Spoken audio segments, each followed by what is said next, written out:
Hi everyone. I know that a lot of you are not venturing out. My county has a stay-at-home ordinance. Not every place does, but I am out walking in my neighborhood. And so I said, you know what? For those who are working out at home on treadmills or ellipticals, how about I take them with me on my walk? So my neighborhood is on a golf course, so this is a driving range that we have. There's a lot of golf balls out there, which means today a lot of people were out there hitting the balls. Don't know if that's a good thing, but there's so many people out. I almost feel safer in. I mean, I definitely do, but whoa, I'm just amazing at how many people are out. So here we go.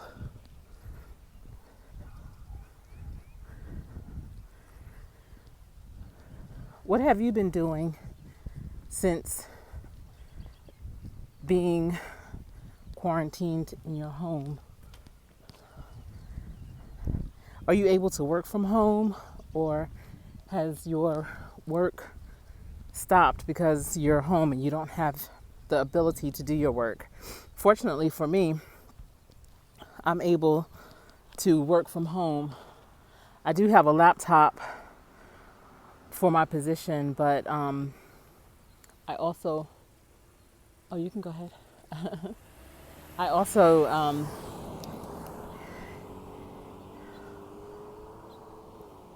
I also brought my desktop home so I can have two screens, because a lot of the work that I do requires me to look at several things at one time. So having two screens is very helpful.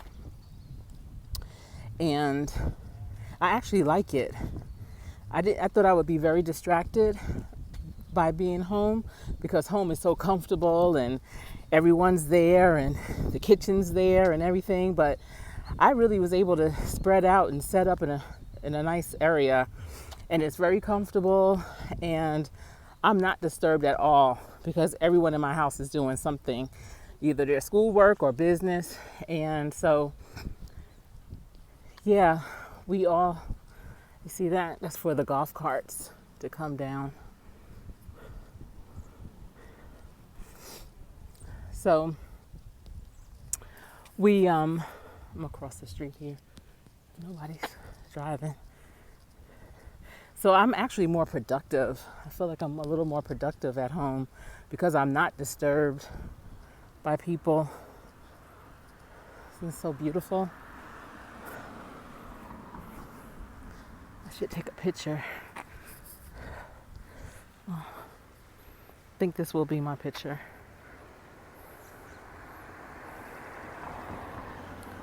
My thumbnail.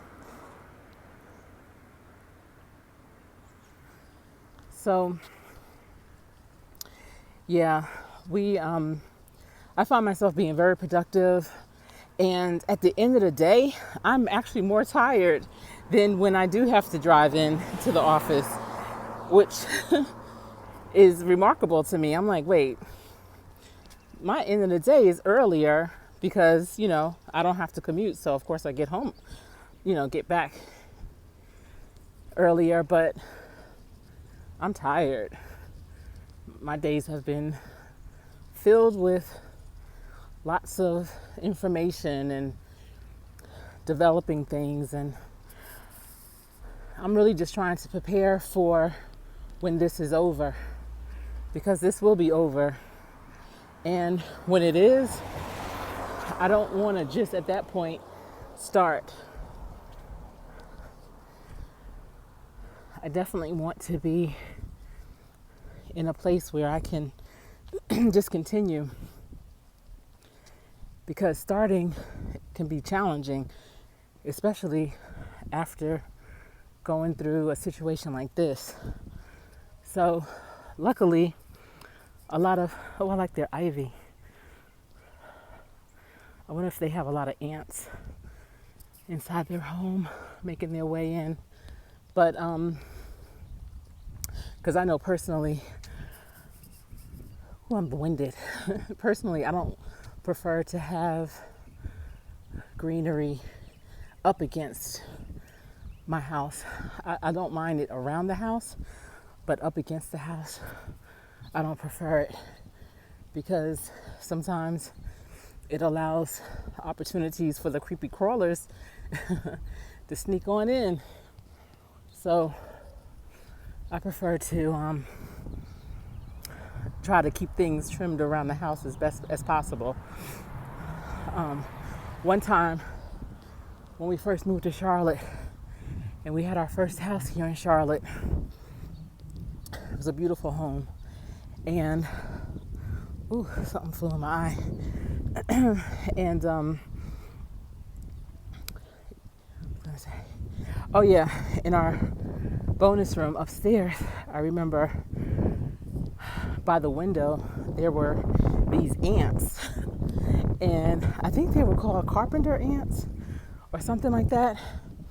But if you killed it, like we would see one, then we started seeing two, then more and more.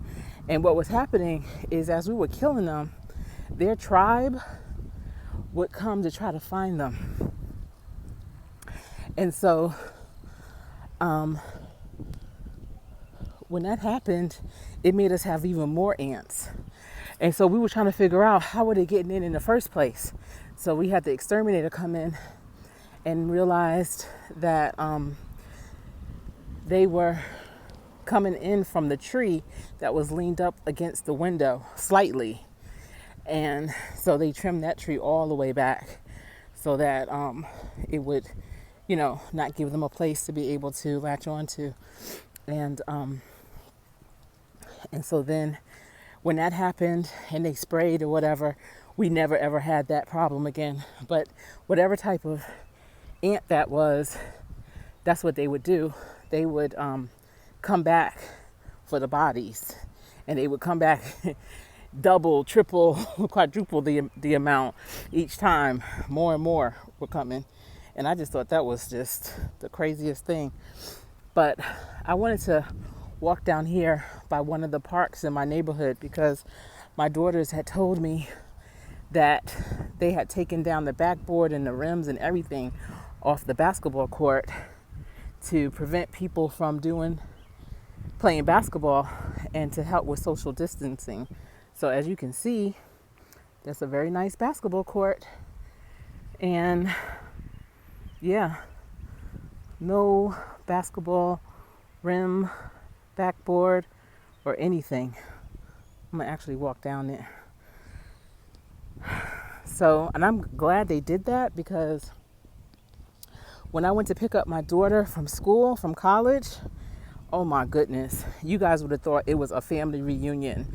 That's how many guys were playing basketball. They drove to the courts, because she's not far from the courts in her complex, and it was nothing but guys just playing, tons. It made me sad, because I know the majority of them were college students, and I also know the majority of them probably either live with or around elders in their family, such as grandparents or something. And for them to just figure, I could just be here and play basketball. I know it's fun, because as a young man, if you love sports, yeah, heck yeah, you want to play. But in this time that we're in as a country, as a world, that was not a smart move. Because her school, of course, like many colleges and universities, have closed. And so they had no business playing. And I don't know why no one was there to stop them. I mean, who am I? I was just trying to get my daughter to a safe place. And the way young people are today, they probably would have cussed me out or something. I don't know. But I didn't want to take that chance. But this is the playground here. My kids are way older. There's a soccer field down there. And here's the basketball courts.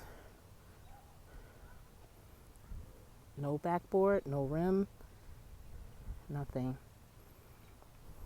So, interesting. I guess they must have, HOA, you know how they are. They probably said, you know, tell your kids not to play anymore. And someone probably verbalized it to some kids that they saw playing. And when they didn't adhere to it, they said, okay, we got you. Not a problem. Not a problem at all. And took those backboards and rims down. That was actually really smart. So, did you notice that they've done that in your parks, in your communities? Or are you seeing young people out and about in the park and playing? And they actually have this, now that I'm looking, this is taped up too, the playground. Huh. So they are not even wanting kids to play on the playground. Wow. Okay. I don't know. When I first walked up, I thought it was just maybe one of the things was broken or something. I didn't even pay attention really. That's interesting. So even the playground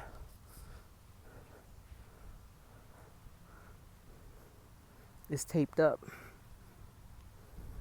And I mean, you know, if somebody was desperate or whatever, it's not like they couldn't take the tape down. But who wants to do all that? There's a soccer field. There's one person out there.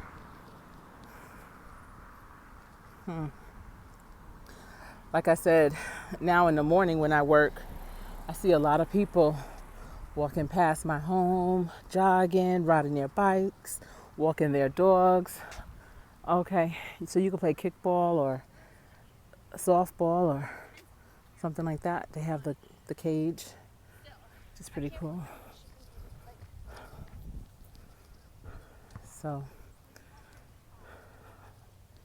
my daughter, you know, this is her senior year of high school, and they canceled prom, and she's very disappointed in that. They may even cancel graduation. Graduation is scheduled around June 10th or something like that.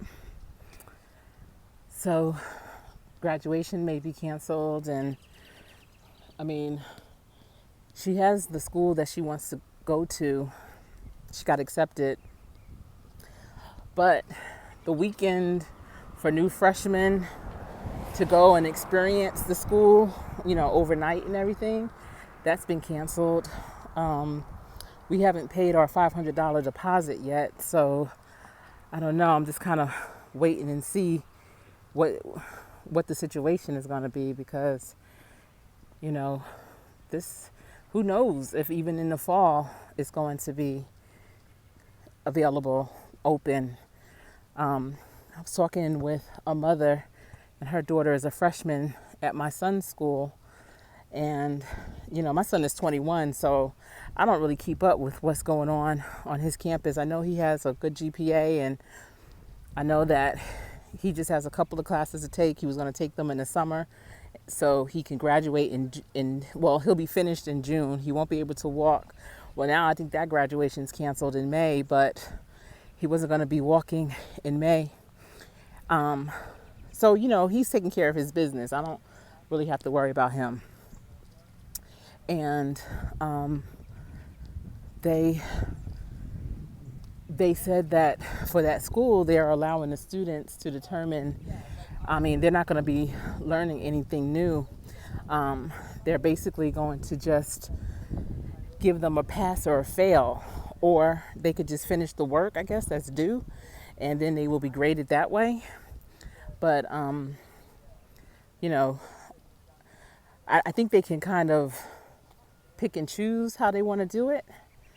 They don't have to, they could, if they're doing really good, I guess, they can still go forward and get that A. But if they're struggling in a class, they could probably go and just get that pass or fail. I told them, if at all possible, to try to finish out and get that grade I mean, he doesn't have a 4.0, but he doesn't have a 2.5. He's somewhere in between, like a 3 point something, maybe a 3.0 or something. But any bit helps. I mean, it's hard to get your GPA up once you are an upperclassman, which is why I tell all freshmen, to keep that A. You start off with a 4.0, so keep that up. Don't allow yourself to slip. Don't get lazy. Don't get comfortable. Always know what you're there for, and just really do your best all the time, because once you let it drop, it's really hard to bring it back up. So at any rate, my son said he's evaluating his classes to determine which one he may or may not want to just pass, and which ones he is just going to continue. Look at me. Which one he's going to continue to take, so that he can get a grade, especially if he's on his way to getting an A. I mean, who would want to just pass or fail that, And so we'll see how that all works out. My daughter, I'm not sure if she has that same option or not. If she does, I want her to continue to get those grades too. She has a really good GPA, so, the pass or fail is okay if you're not doing well in the class, and, you don't want it to reflect negatively and bring your GPA down. So I'm hopeful that this works out for all students. And, another thing, I was talking to a mother who has a son that's in 3rd grade, and she was saying how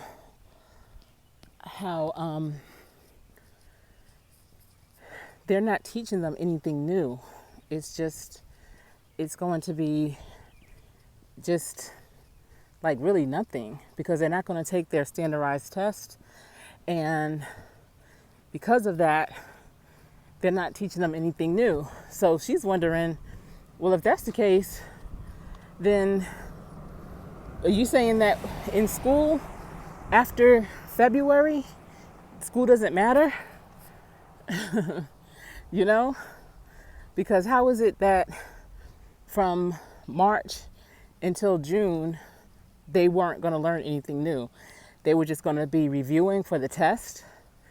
This is going to change a lot and make a lot of people think differently about a lot of things, about how they do business, about education, about a lot of things. Look how plush this grass is. It's beautiful. That's that Kentucky bluegrass. I think. Don't get me the lion. See, yeah, it's soft. So, at any rate, yeah, just trying to figure things out as we go.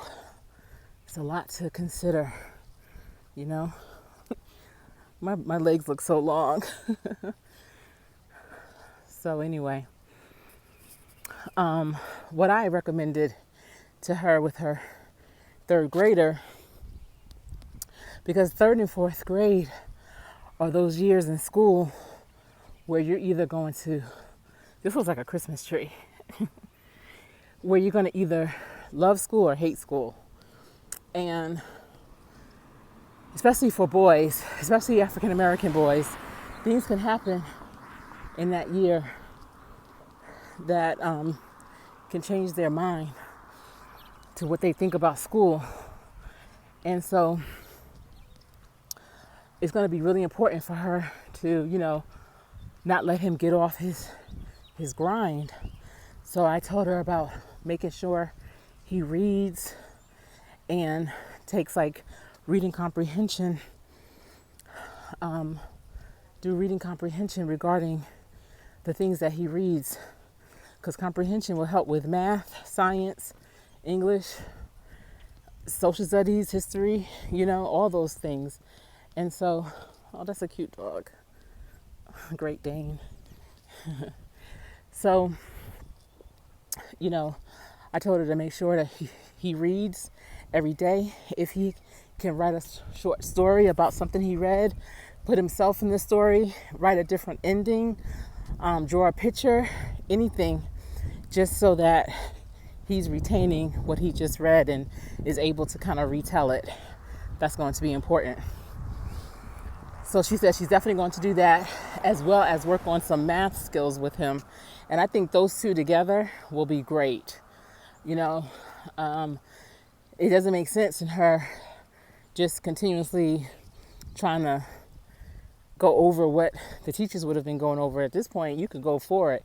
I mean, do Duolingo, learn another language, have him do some exercises on that. You just never know. It's nothing but space and opportunity at this point. So she was grateful for that advice. I hope that whoever's listening, if you have young kids, consider doing those things.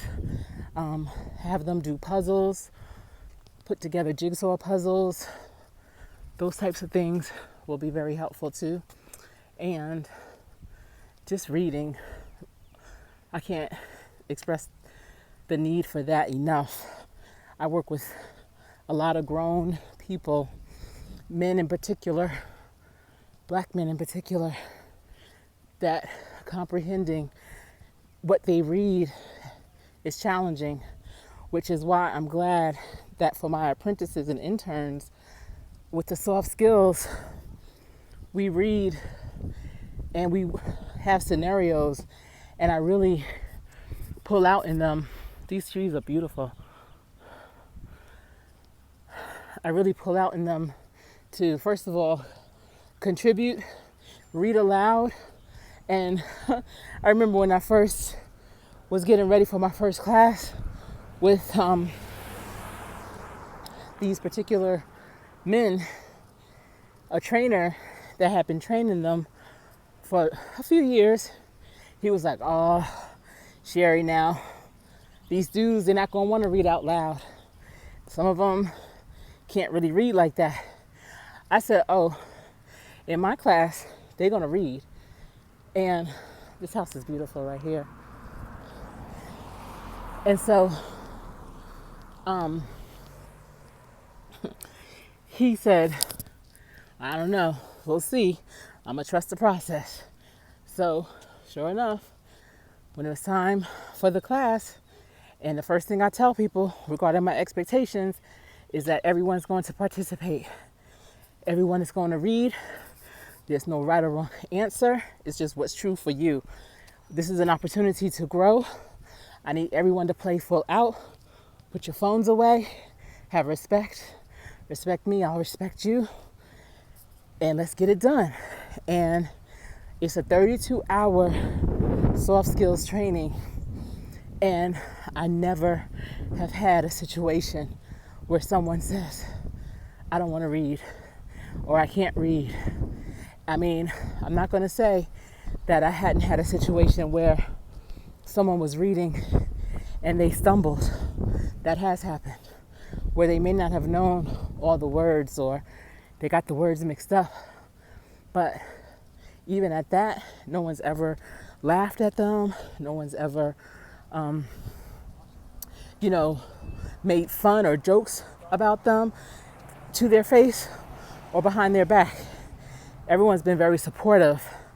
And so that's the kind of environment that I choose to create, whether I'm teaching young people or adults. And it's been very favorable.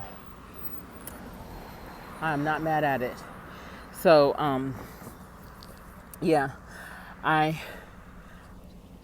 there's a lot of cars out here now. She's trying to pull out of her driveway. She has a steep driveway, so I didn't want to walk in front of her in case her brakes decided to not work today. So, at any rate, so that's how it is. So the sooner you can get them to enjoy reading and comprehend what they're reading and be able to discuss what they've read, the better. And before third grade is important, but if you don't hit them, now is the time.